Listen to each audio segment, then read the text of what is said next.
Hi മക്കളെ, അപ്പോൾ നിങ്ങളെ ക്രിസ്മസ് പരീക്ഷ ഓരോന്നോ ഇങ്ങനെ കഴിഞ്ഞുകൊണ്ടിരിക്കുകയാണ്. ഏറ്റവും അവസാനമായിട്ട് വരാൻ വേണ്ടി പോകുന്ന സോഷ്യൽ സയൻസ് അല്ലേ. നിങ്ങൾ ബാക്കി എല്ലാ പരീക്ഷയും നന്നായി എഴുതിയെന്ന് വിചാരിക്കുന്നു. എന്നാൽ ഈ നിങ്ങളെ ഏറ്റവും അവസാനത്തെ സോഷ്യൽ സയൻസിൻ്റെ പരീക്ഷ ഏറ്റവും എളുപ്പമാക്കി തരാൻ, നിങ്ങൾ എഴുതിയ പരീക്ഷയിൽ ഏറ്റവും സിമ്പിൾ എക്സാം ആക്കി തരാൻ വേണ്ടി സാദ് സാറും നിഹാൽ സാറും നാഫി സാറും ഒരു പ്രത്യേക സാധനങ്ങളായിട്ടാണ് ഇന്ന് വന്നിട്ടുള്ളത്. അപ്പോൾ നമ്മൾ ഇന്ന് പറയാൻ വേണ്ടി പോകുന്നത് പ്രെഡിക്ഷൻ ക്വസ്റ്റ്യൻസ് ആണ്. ഓരോ ചാപ്റ്റേഴ്സൊന്നും നിങ്ങൾ പരീക്ഷ എഴുതാൻ പോകുന്നതിന് മുന്നേ പഠിച്ചിരിക്കേണ്ട പ്രധാനപ്പെട്ട കാര്യങ്ങൾ. നിങ്ങൾ പഠിക്കൂലേ? ഓണപരീക്ഷയ്ക്ക് അവർക്ക് ഇതിനെപ്പറ്റി അറിയാം.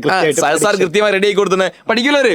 എടാ, നിങ്ങളുടെ സോഷ്യൽ സയൻസ് എക്സാം സെറ്റ് ആക്കാൻ വേണ്ട ക്രിസ്മസ് സമ്മാനമാണിത്. ഈ വീഡിയോ കണ്ടിട്ട് ഈ വീഡിയോയിൽ പറഞ്ഞ ടോപ്പിക് നിങ്ങൾ പഠിച്ചോ, നിങ്ങൾക്ക് നാളെ എ ഗ്രേഡ് ഉറപ്പാണ്. അപ്പം പലരുടെയും ചോദ്യമാണ്, 4ാമത്തെ ചാപ്റ്റർ ക്രിസ്മസ് പരീക്ഷ ഉണ്ടോ? 4ാമത്തെ ചാപ്റ്റർ മുതൽ ക്രിസ്മസ് എക്സാമിന് ചോദിക്കും. അറിയാനാണല്ലേ? ഓക്കെ മക്കളെ, കഴിഞ്ഞ ഓണം എക്സാമിന് നിങ്ങളോട് ചോദിച്ചാണ് ഈ 4ാമത്തെ ചാപ്റ്റർ കഴിഞ്ഞ ഓണം എക്സാമിന് ചോദിച്ചിട്ടുണ്ട്. വെക്കാൻ നേരില്ലല്ലേ? ഓക്കെ, അപ്പോൾ അത് ശീലമായതുകൊണ്ടാണ്. ഓക്കെ മക്കളെ, ഒന്ന് ആരൊക്കെയാണ് ഈ അരികുവൽക്കരണം അല്ലെങ്കിൽ മാർജിനലൈസേഷൻ നേരിടുന്നതെന്ന് നോക്കും. അപ്പോൾ അതിൽ കുറേ ആൾക്കാരെ പറ്റി പഠിക്കുന്നുണ്ട്. അവരോട് ഇൻ്റർവ്യൂ ആണ് ഓണത്തിന് ചോദിച്ചത്. അപ്പോൾ ആ ഒരു ടൈപ്പ് ക്വസ്റ്റ്യൻസ് തന്നെ ആയിരിക്കും നമുക്ക് ഇപ്രാവശ്യം പ്രതീക്ഷിക്കാൻ പറ്റുന്നത്. നമ്മുടെ ഒരു ഇൻ്റർവ്യൂ ഏതെങ്കിലും ആൾക്കാർ, ഇപ്പോൾ ശ്രീനാരായണ ഗുരുണ്ട്, അതുപോലെ തന്നെ അങ്ങനെ കുറേ പേരുണ്ട് അല്ലെ, അവരോട് ആരോടെങ്കിലും ഇൻ്റർവ്യൂ ഒന്ന് സെറ്റാക്കി വെക്കണം. പിന്നെ അതുപോലെ തന്നെ കോൺസ്റ്റിറ്റ്യൂഷൻ ടു പ്രിവെൻറ്റ് ഡിസ്ക്രിമിനേഷൻ. നമ്മളെ എന്തുകൊണ്ടാവും നമ്മുടെ ഭരണഘടന വിവേചനങ്ങളെ പൂർണ്ണമായിട്ട്, ഈ ഡിസ്ക്രിമിനേഷൻ എന്നുള്ള സംഭവം നമ്മുടെ ലൈഫിൽ പാടില്ല എന്ന് കോൺസ്റ്റിറ്റ്യൂഷൻ പറയുന്നുണ്ട്. അതാണ് 4ാമത്തെ ചാപ്റ്ററിൽ നിങ്ങൾ കൃത്യമായിട്ട് പഠിക്കേണ്ടത്. പിന്നെ ആരൊക്കെയാണ് നമ്മുടെ അരികുവൽക്കരണം നേരിടുന്നത്, അത് മനസ്സിലായല്ലോ.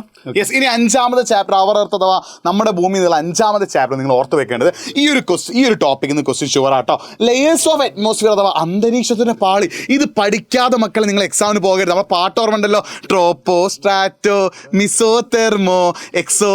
അപ്പോൾ ഓരോ ലെയർ, ഓരോ പാളിയും അതിന് പ്രത്യേകതയും നിങ്ങൾ എന്ത് ചെയ്യണം, പഠിച്ചു വെക്കണം. അത് മാത്രമല്ല, inner part of the earth, core, crust, mantle, കാമ്പ്, ഭൂവൽക്കം, മാൻഡിൽ, അതിന് പ്രത്യേകത പഠിച്ചു വെക്കണം. പിന്നെ നമ്മുടെ ഇന്നീരിയർ പാർട്ടിനെ കുറിച്ച് അറിയാനുള്ള സോഴ്സസ് അഥവാ സ്രോതസ്സുകൾ, അതേപോലെ ഡസ്റ്റ് പാർട്ടിക്കിൾസ്, നമ്മുടെ എർത്തിലേക്ക് ഡസ്റ്റ് പാർട്ടിക്കിൾസ് അഥവാ പൊടി പഠനങ്ങൾ എങ്ങനെയാണ് എത്തുന്നത്, ഇതും നിങ്ങൾ എന്ത് ചെയ്യണം, പഠിച്ചു വെക്കണം, മറന്നു പോകരുത്. പിന്നെ 6ാമത്തെ പാഠമായിട്ടുള്ള ഇന്ത്യൻ സബ് കോണ്ടിനെന്റ് അഥവാ ഇന്ത്യൻ ഉപഭൂഖണ്ഡം എന്നുള്ള പാഠത്തിൽ ഈ ഒരു ടോപ്പിക് ഓർത്ത് വെക്കണം കേട്ടോ. Factors affecting climate in India. ഇന്ത്യയിൽ കാലാവസ്ഥയെ സ്വാധീനിക്കുന്ന ഘടകങ്ങൾ പഠിക്കാതെ നിങ്ങൾ എക്സാമിന് പോകരുത് കേട്ടോ. പിന്നെ ഇന്ത്യയിലെ മൺസൂൺ സീസൺ, ഇന്ത്യയുടെ മഴക്കാലത്തെ കുറിച്ച് ചോദിക്കും. പിന്നെ ഇന്ത്യയിലെ ക്രോപ്പിംഗ് സീസൺസ് 3 ഉണ്ടല്ലോ, ഇതൊക്കെയാണ് ഖാരിഫ്, റാബി, സെയ്ദ്. അതിൻ്റെ മാസത്തിൻ്റെ പ്രത്യേകത, ഏതൊക്കെയാണ് വിളകൾ, അത് പഠിച്ചു വെക്കുക. പിന്നെ ഇന്ത്യയിലെ കാർഷിക വിളകൾ കേട്ടോ, ശ്രദ്ധിക്കണം, പ്രധാനപ്പെട്ട കാർഷിക വിളകൾ, സറൽസ് അഥവാ പയറുവർഗ്ഗങ്ങളുണ്ട്, ഗ്രെയിൻസ് അഥവാ ധാന്യങ്ങളുണ്ട്, അതിൻ്റെയൊക്കെ പ്രത്യേകതയും പഠിച്ചു വെച്ചാൽ ഈ പാഠം സെറ്റായി. പിന്നെ 7ാമത്തെ പാഠം സാറ പാഠമാണ്. ഗ്രീൻ റവല്യൂഷൻ പഠിക്കാതെ പോകരുത് കേട്ടോ. മക്കളെ, 7ാമത്തെ ചാപ്റ്ററിൽ നിങ്ങൾക്ക് കൃത്യമായിട്ട് പഠിച്ചു പോകേണ്ട ഒരു സംഭവമാണ് നമ്മുടെ ഹരിത വിപ്ലവം അല്ലെങ്കിൽ ഗ്രീൻ റവല്യൂഷൻ. അതുപോലെ തന്നെ ഡിഫറെൻറ്റ് ടൈപ്സ് ഓഫ് ഫാമിംഗ് ഉണ്ട്, അല്ലെങ്കിൽ കൃഷിരീതികൾ, വ്യത്യസ്ത ടൈപ്പിലുള്ള കൃഷിരീതികളുടെ സബ്സിസ്റ്റൻസ് എന്നൊക്കെ പറഞ്ഞിട്ടുള്ള അത് കൃത്യമായിട്ട് പഠിച്ചു വെക്കണം. പിന്നെ നമ്മുടെ ഗ്രീൻ റവല്യൂഷൻ, ഹരിത വിപ്ലവം, അത് നന്നായിട്ട് പഠിക്കണം. അതുപോലെ തന്നെ ഹരിത വിപ്ലവത്തിൻ്റെ ബെനിഫിറ്റുകളും ഉണ്ട്, അതുപോലെ തന്നെ ഡിസ്അഡ്വാൻറ്റേജസ് ഉണ്ട്, എന്ന് വെച്ചാൽ പരിമിതികളും ഉണ്ട്, ഗുണങ്ങളും ഉണ്ട്, അത് പഠിക്കണം. അത് എക്സാം പേപ്പറിൽ ഒരു പക്ഷേ ചിലപ്പോൾ കാണാൻ പറ്റിയ ഒരു ക്വസ്റ്റ്യൻ ആണ്. അതുപോലെ തന്നെയാണ് ഡിഫറെന്റ് കൃഷി രീതികൾ, ഇതൊക്കെ നമ്മൾ ഓൾറെഡി പറഞ്ഞാണ്. എങ്ങനെ നോക്കിയിട്ട് അത് തിരിച്ചു മറിച്ച് ഇങ്ങനെ തന്നെ വരുന്നത്. ഇനി 8ാമത്തെ ചാപ്റ്റർ അവിടെ കൂടെ. യെസ്, ഇതാണ് പവർ ടു പീപ്പിൾ, അധികാരം തരുന്ന ആളാണ് ഞാൻ. പവർ ടു പീപ്പിൾ, അധികാരം ജനങ്ങളിലേക്ക് എന്നൊരു ചാപ്റ്റർ. നിങ്ങൾക്ക് പലർക്കും ഒരുപാട് കൺഫ്യൂഷൻ ആ ചാപ്റ്റർ. ആ ചാപ്റ്റർ നമ്മൾ ആകെ പഠിക്കുന്ന ആരെ പറ്റിയാ? നമ്മുടെ നാട്ടിലെ സാധാരണക്കാരായ പഞ്ചായത്തുകളെ പറ്റി അല്ലെ. അപ്പൊ ആദ്യം നിങ്ങൾ അറിഞ്ഞിരിക്കുന്നത് പഞ്ചായത്തിന്റെ ഏറ്റവും പ്രധാനപ്പെട്ട മീറ്റിംഗ് ആണ് ഗ്രാമസഭ അല്ലെ. അപ്പൊ ദ ഫങ്ഷൻസ് ഓഫ് ഗ്രാമസഭ, ഗ്രാമസഭയിൽ എന്തൊക്കെ പരിപാടികൾ നടക്കുന്നത്, ആ ഗ്രാമസഭ എന്തൊക്കെ, അതിനൊരു സ്ട്രക്ചർ എങ്ങനെയാണ്, അത് പരിപാടികൾ നിങ്ങൾ പഠിച്ചേക്കണം. 2ാമത്തെ കാര്യമാണ് അമെൻമെന്റ്സ്. ഈ പഞ്ചായത്തുമായി ബന്ധപ്പെട്ട ഒരുപാട് അമെൻമെന്റ്സ് ഉണ്ട്. ഏതൊക്കെയാണ്? 73ാമത്തെയും 74ാം ഭരണഘടനാ ഭേദഗതി. അമെൻമെന്റ് എന്ന് പറഞ്ഞാൽ ഭരണഘടനാ ഭേദഗതി അല്ലെ.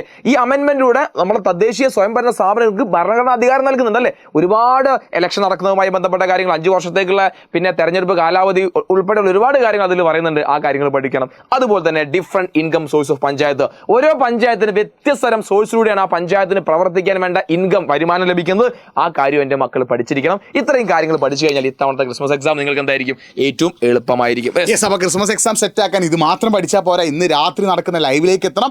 എന്നാൽ മാത്രമേ ഈ ഓരോ ഭാഗത്തു നിന്നും ഏതൊക്കെ തരത്തിലുള്ള ക്വസ്റ്റ്യൻസ് ആണ് ചോദിക്കാന്നുള്ള ഒരു കാര്യം കൂടി നിങ്ങളുടെ ഫ്രണ്ട്സിനെയൊക്കെ കൂടി ഇന്ന് രാത്രി കൃത്യം 7 മണിക്ക് നടക്കുന്ന ലൈവിലേക്ക് എത്താം. അവിടെ നമ്മൾ എന്ത് ചെയ്യുന്നു, 7ാം ക്ലാസ്സിലെ സോഷ്യൽ സയൻസ് അടിച്ചുപൊളി സെറ്റ് ആക്കുന്നു.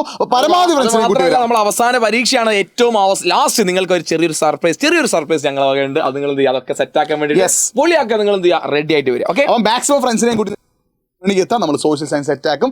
All the best. അപ്പോൾ നിങ്ങൾ എല്ലാ ഫ്രണ്ട്സിലേക്ക് ഈ വീഡിയോ ഷെയർ ചെയ്ത് മറക്കരുത്. ബൈ.